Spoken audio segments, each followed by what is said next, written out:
भारतीय नागरिक सुरक्षा संहिता 2023 की दुनिया में आपका स्वागत है। आज हम इसके एक बहुत ही दिलचस्प अध्याय 26 की गहराई में उतरने वाले हैं। सोचिए, जब भी हम किसी क्रिमिनल केस के बारे में सोचते हैं तो हमारे दिमाग में कोर्टरूम का सीन आता है। एक जज, वकील, कटघरे में खड़ा एक आरोपी। लेकिन इस पूरे ड्रामे को चलाने वाले नियम क्या हैं? बिल्कुल सही पकड़ा आपने। अध्याय 26 असल में क्रिमिनल ट्रायल का यही रूल बुक है। ये जांच और विचारण यानी इंक्वायरीज एंड ट्रायल्स के सामान्य प्रावधानों के बारे में है। ये किसी भी लॉ स्टूडेंट के लिए सिर्फ एक चैप्टर नहीं, बल्कि क्रिमिनल जस्टिस सिस्टम की आत्मा को समझने की कुंजी है। अच्छा। इसमें आपको वो सिद्धांत मिलेंगे जिन पर पूरा न्याय का ढांचा खड़ा है, और साथ ही कुछ ऐसे नए नियम भी जो सिस्टम को बदलने की क्षमता रखते हैं। तो आज हमारा मिशन सिर्फ इन नियमों को पढ़ना नहीं, बल्कि इनके पीछे की सोच को समझना है। हम ये जानने की कोशिश करेंगे कि ये कानून क्यों बनाए गए और एक आरोपी, एक पीड़ित और खुद अदालत के लिए इनके क्या मायने हैं। चलिए इस रूल बुक को पहले पन्ने से खोलते हैं। सबसे पहले उस सिद्धांत की बात करते हैं जो शायद सबसे पुराना और सबसे जरूरी है। धारा 337 कहती है कि अगर किसी व्यक्ति को एक ही अपराध के लिए एक बार सजा हो चुकी है या उसे बरी कर दिया गया है, तो उस पर उसी अपराध के लिए दोबारा मुकदमा नहीं चलाया जा सकता। ये तो बहुत जरूरी लगता है। ये सिर्फ जरूरी नहीं, ये न्याय का एक, आप कह सकते हैं, आधारशिला सिद्धांत है। अंग्रेजी में इसे कहते हैं डबल जेपर्डी। डबल जेपर्डी जी। इसके पीछे का विचार सिर्फ ये नहीं है कि किसी व्यक्ति को एक ही गलती के लिए बार बार परेशान ना किया जाए। इसका एक और गहरा मतलब है। ये राज्य की असीमित शक्ति पर एक लगाम है। असीमित शक्ति पर लगाम, ये बात थोड़ी और समझाइए। सोचिए, अगर ये नियम न हो तो क्या होगा? सरकार या अभियोजन पक्ष किसी व्यक्ति को तब तक बार बार ट्रायल पर ला सकता है जब तक उसे मनचाहा फैसला न मिल जाए। ओहो, मतलब आज एक कोर्ट ने बरी किया, कल दूसरे कोर्ट में केस डाल दिया। बिल्कुल, ये तो व्यक्ति की आजादी का मजाक बन जाएगा। तो ये सिद्धांत व्यक्तिगत स्वतंत्रता और न्यायपालिका की निष्पक्षता दोनों की रक्षा करता है। संहिता में दिया गया उदाहरण भी बहुत साफ है। हाँ। मान लीजिए ए पर एक नौकर के तौर पर चोरी का आरोप लगता है और कोर्ट उसे बरी कर देती है। हाँ। अब अभियोजन पक्ष बाद में उन्हीं तथ्यों पर साधारण चोरी का मुकदमा नहीं चला सकता। खेल खत्म। खेल खत्म। लेकिन यहाँ एक दिलचस्प पेंच है। संहिता में एक और उदाहरण है जो कहता है कि अगर ए को किसी को गंभीर चोट पहुंचाने का दोषी ठहराया जाता है और सजा के बाद उस घायल व्यक्ति की मौत हो जाती है, तो ए पर गैर इरादतन हत्या के लिए फिर से मुकदमा चलाया जा सकता है। ये तो डबल जेपर्डी के सिद्धांत के खिलाफ नहीं है? बेहतरीन सवाल। यहीं पर कानून की बारीकी समझ में आती है। यहाँ बात बदल जाती है क्योंकि अपराध का परिणाम यानी कॉन्सीक्वेंस बदल गया है। अच्छा। जब पहली सजा हुई थी तब अपराध था गंभीर चोट पहुंचाना। उस समय मौत नहीं हुई थी। जब पीड़ित की मृत्यु हो गई तो एक नया और ज्यादा गंभीर अपराध बन गया जिसके बारे में पहले मुकदमे के समय जानकारी ही नहीं थी। तो मतलब अब ये एक नया केस है? बिल्कुल। धारा 337 का उपखंड 3 खास तौर पर इसी स्थिति के लिए है। इसलिए यहाँ दोबारा ट्रायल की अनुमति है क्योंकि अब मुकदमा एक अलग और ज्यादा संगीन अपराध के लिए है। ठीक है, तो ये सिद्धांत आरोपी को एक तरह की सुरक्षा देता है। चलिए इसी सुरक्षा कवच को और समझते हैं। जब कोई व्यक्ति कटघरे में खड़ा होता है तो उसके पास अपने बचाव के लिए सबसे बड़ा हथियार क्या होता है? उसका वकील। धारा 340 और 341 इसी हथियार को सुनिश्चित करते हैं। धारा 340 कहती है कि हर आरोपी को अपनी पसंद के वकील से अपना बचाव कराने का मौलिक अधिकार है। और अगर उसके पास पैसे ना हो तो? कानून सिर्फ अधिकार देकर रुक नहीं जाता। धारा 341 कहती है कि अगर किसी आरोपी के पास वकील करने के पैसे नहीं हैं, तो ये अदालत की जिम्मेदारी है कि वो राज्य के खर्चे पर उसके लिए एक वकील नियुक्त करे। इसे लीगल एड कहते हैं। Legal aid. जी। ये निष्पक्ष सुनवाई की नींव है, क्योंकि अगर एक तरफ सरकार का शक्तिशाली अभियोजन तंत्र हो और दूसरी तरफ एक अकेला साधनहीन आरोपी, तो ये लड़ाई शुरू होने से पहले ही खत्म हो जाएगी। सही कहा। ठीक है, तो आरोपी के पास उसका वकील है। अब बात करते हैं कि मुकदमा चला कौन रहा है। सरकार की तरफ से कोर्ट में कौन खड़ा होता है? जाहिर है पब्लिक प्रोसिक्यूटर। इनकी भूमिका क्या सिर्फ आरोपी को सजा दिलाना है? ये एक आम धारणा है, लेकिन कानूनी तौर पर उनकी भूमिका इससे कहीं ज्यादा बड़ी है। धारा 338 के अनुसार पब्लिक प्रोसिक्यूटर या असिस्टेंट पब्लिक प्रोसिक्यूटर सरकार की तरफ से केस लड़ते हैं, लेकिन उन्हें सिर्फ सरकार का एजेंट नहीं बल्कि कोर्ट का अधिकारी माना जाता है। उनका काम सिर्फ कन्विक्शन कराना नहीं बल्कि कोर्ट के सामने सारे तथ्य निष्पक्ष रूप से रखना है, ताकि न्याय हो सके। बिल्कुल, ताकि न्याय हो सके। इसी से जुड़ा एक और अहम नियम धारा 339 में है। ये कहती है कि जिस पुलिस अधिकारी ने मामले की जांच की है वो उसका अभियोजन नहीं कर सकता। ये अलगाव क्यों जरूरी है? ये सेपरेशन ऑफ पावर्स का एक छोटा लेकिन बहुत महत्वपूर्ण उदाहरण है। जांच करने वाले का काम है सबूत इकट्ठा करना, और अभियोजन का काम है उन सबूतों को कोर्ट में पेश करना। उठ सकता है, हो सकता है कि जांच में हुई किसी कमी को छिपाने के लिए वो कोर्ट में तथ्यों को तोड़ मरोड़ कर पेश करे। इसलिए जांच और अभियोजन को अलग अलग रखा गया है ताकि प्रक्रिया पारदर्शी बनी रहे। और ये जो हम फिल्मों में अक्सर देखते हैं कि एक अपराधी अपने ही साथियों के खिलाफ गवाही दे देता है और सरकारी गवाह बन जाता है। हाँ हाँ बिल्कुल। उसका कानूनी आधार क्या है? ये एक बहुत ही रोचक और विवादास्पद प्राविधान है। धारा 343 और 344 में इसे सह अपराधी को क्षमादान यानी tender of pardon to accomplice कहा गया है। इसका मकसद बड़े अपराधों की तह तक पहुंचना होता है जहां सबूत मिलना मुश्किल हो। अदालत किसी ऐसे व्यक्ति को माफी दे सकती है जो अपराध में शामिल रहा हो, लेकिन एक शर्त पर। और शर्त ये कि वो सब कुछ सच सच बताएगा। बिल्कुल, शर्त यह है कि वो अपराध और उसमें शामिल बाकी सभी लोगों के बारे में पूरी और सच्ची गवाही देगा। लेकिन इसमें तो बहुत बड़ा खतरा है। क्या होगा अगर वो व्यक्ति माफी पाने के बाद अपनी बात से मुकर जाए या कोर्ट में झूठ बोल दे? कानून ने इस खतरे का भी इंतजाम किया है। धारा 345 इसी स्थिति के लिए है। अगर पब्लिक प्रोसिक्यूटर ये प्रमाणित कर देता है कि उस व्यक्ति ने माफी की शर्त तोड़ दी है, मतलब या तो कुछ जरूरी बात छुपाई है या झूठी गवाही दी है, तो उसकी माफी वापस ले ली जाती है। और फिर इसके बाद उस पर न केवल उस मूल अपराध के लिए मुकदमा चलाया जा सकता है जिसके लिए उसे माफी मिली थी, बल्कि झूठी गवाही देने के एक अलग अपराध के लिए भी मुकदमा चलाया जा सकता है। अच्छा, तो ये एक दोधारी तलवार है। बिल्कुल। तो हमारे पास खिलाड़ी तैयार हैं, बचाव पक्ष का वकील, अभियोजन पक्ष का वकील। अब बात करते खेल के मैदान की, यानी कोर्ट की, और रेफरी की, यानी जज की। जज इस खेल की रफ्तार को कैसे नियंत्रित करते हैं? मेरा मतलब उस चीज से जिससे सब परेशान हैं, तारीख पे तारीख। आपने बिल्कुल सही नब्ज पकड़ी है। मुकदमों में देरी हमारी न्याय प्रणाली की सबसे बड़ी चुनौतियों में से एक है। धारा 346 इसी समस्या से निपटने की एक कोशिश है। यह कार्यवाही को स्थगित करने यानी एडजर्न करने की शक्तियों से संबंधित है। यह साफ तौर पे कहती है कि सुनवाई दिन प्रतिदिन, डे टू डे चलनी चाहिए। Day to day? हाँ, जब तक कि सभी गवाहों की जांच पूरी न हो जाए। लेकिन वकील तो अक्सर दूसरी कोर्ट में व्यस्त होने का कारण बताकर तारीख ले लेते हैं। क्या अब ऐसा नहीं होगा? इस नए कानून में इस पर काफी सख्ती की गई है।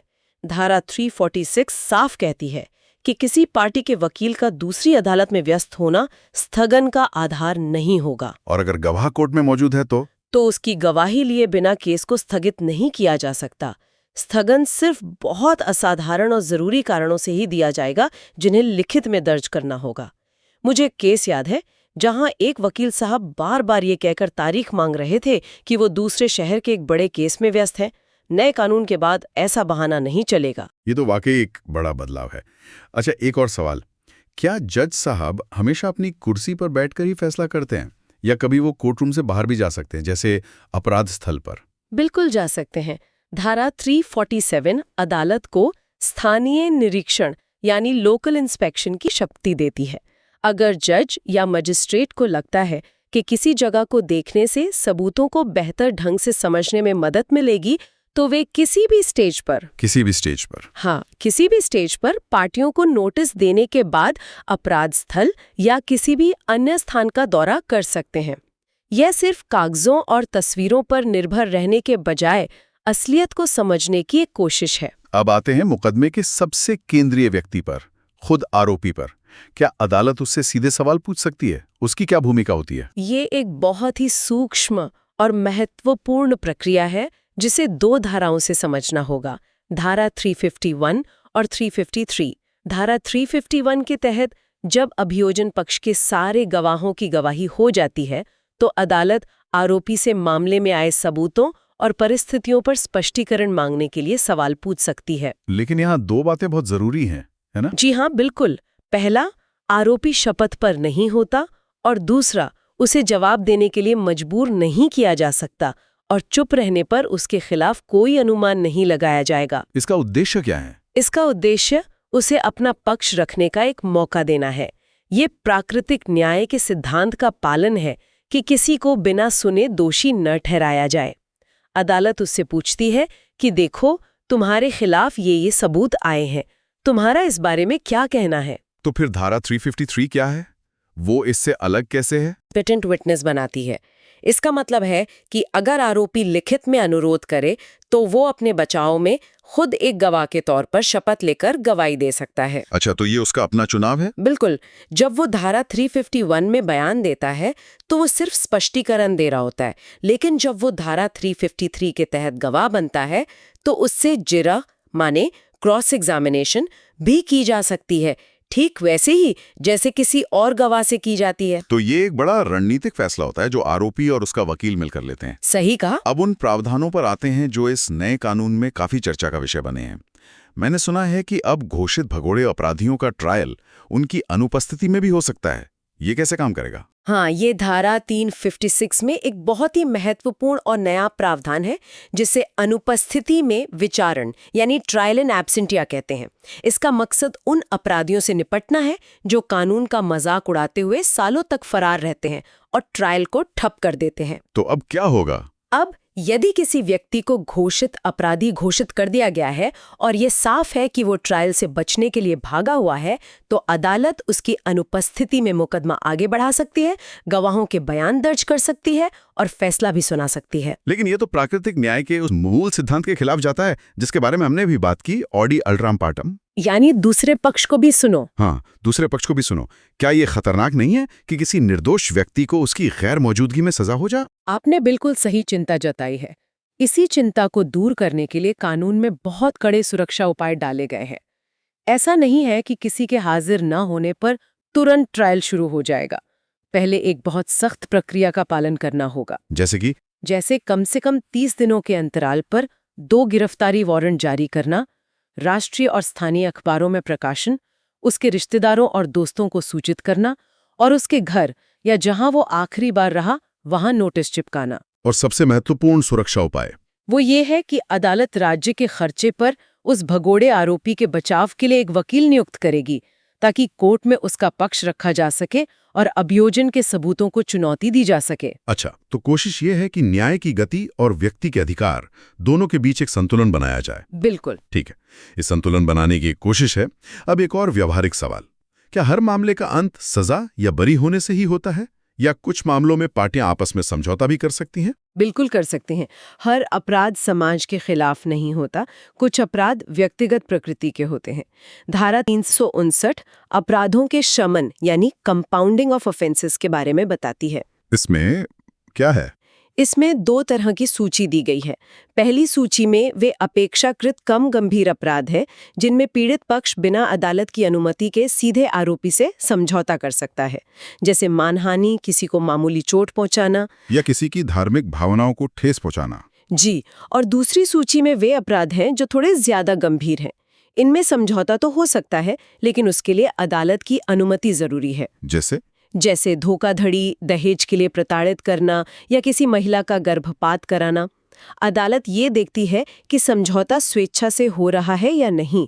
एक बार जब कोई अपराध कंपाउंड हो जाता है तो इसका असर आरोपी के बरी होने जैसा होता है, उसे दोष मुक्त मान लिया जाता है। और अंत में कोर्ट की कार्रवाई की पारदर्शिता के बारे में बात करते हैं। क्या कोई भी आम नागरिक कोर्ट में जाकर सुनवाई देख सकता है? हाँ, ये बहुत महत्वपूर्ण सिद्धांत है। धारा 366 के अनुसार आपराधिक अदालत एक खुला न्यायालय यानी ओपन कोर्ट होती है। इसका मतलब है कि आम जनता को कार्यवाही देखने और सुनने का अधिकार है। ये पारदर्शिता सुनिश्चित करता है। लेकिन इसका एक अपवाद भी है। जी, एक बहुत ही जरूरी अपवाद है। बलात्कार या अन्य यौन अपराधों से जुड़े मामलों की सुनवाई बंद कमरे में यानी इन कैमरा होती है। ऐसा पीड़ित की पहचान, गरिमा और निजता की रक्षा के लिए किया जाता है ताकि वो बिना किसी डर या शर्मिंदगी के अपनी गवाही दे सके। और शायद कोशिश ये भी की जाती है कि महिला जज ही सुनवाई करे। बिल्कुल, कानून ये भी कोशिश करता है कि ऐसे मामलों की सुनवाई कोई महिला जज या मजिस्ट्रेट करे और कार्यवाही की रिपोर्टिंग पर भी सख्त पाबंदी होती है। यहाँ पीड़ित की सुरक्षा को पारदर्शिता से ऊपर रखा गया है। तो आज हमने देखा कि बीएनएसएस का अध्याय 26 सिर्फ नियमों का एक संग्रह नहीं है, बल्कि ये एक आपराधिक मुकदमे की पूरी यात्रा का नक्शा है। हमने दोहरे दंड से संरक्षण जैसे मौलिक सिद्धांतों से लेकर आरोपी के वकील पाने के अधिकार और भगोड़े अपराधियों के ट्रायल जैसे आधुनिक प्रावधानों को समझा। बिल्कुल, ये अध्याय आपराधिक न्याय प्रणाली का इंजन रूम है। ये दिखाता है कि कानून केवल सजा देने के बारे में नहीं है, बल्कि एक निष्पक्ष और न्यायपूर्ण प्रक्रिया सुनिश्चित करने के बारे में भी है। इसमें किए गए नए बदलाव, जैसे स्थगन पर सख्ती और अनुपस्थिति में ट्रायल, हमारी न्याय प्रणाली को आधुनिक चुनौतियों के लिए तैयार करने का एक प्रयास है। भले ही उन पर बहस जारी है। जी, भले ही उन पर बहस जारी है। ये दिखाता है कि कानून एक जीवित दस्तावेज है जो समय के साथ बदलता है। और अब हमारे श्रोताओं के लिए एक विचारणीय प्रश्न। विचार करने के लिए एक सवाल। धारा 356 के तहत भगोड़े अपराधी की अनुपस्थिति में मुकदमा चलाना न्याय को गति देने के लिए एक जरूरी कदम है, या ये बिना सुने किसी को दोषी न ठहराने के प्राकृतिक न्याय के सिद्धांत से एक खतरनाक समझौता है? क्या जो सुरक्षा उपाय कानून में दिए गए हैं वो इसके संभावित दुरुपयोग को रोकने के लिए काफी हैं, या हम अनजाने में एक ऐसी ढलान पर फिसल रहे हैं जहां सुविधा के लिए अधिकारों की बलि दी जा सकती है? इसके दूरगामी परिणाम क्या हो सकते हैं?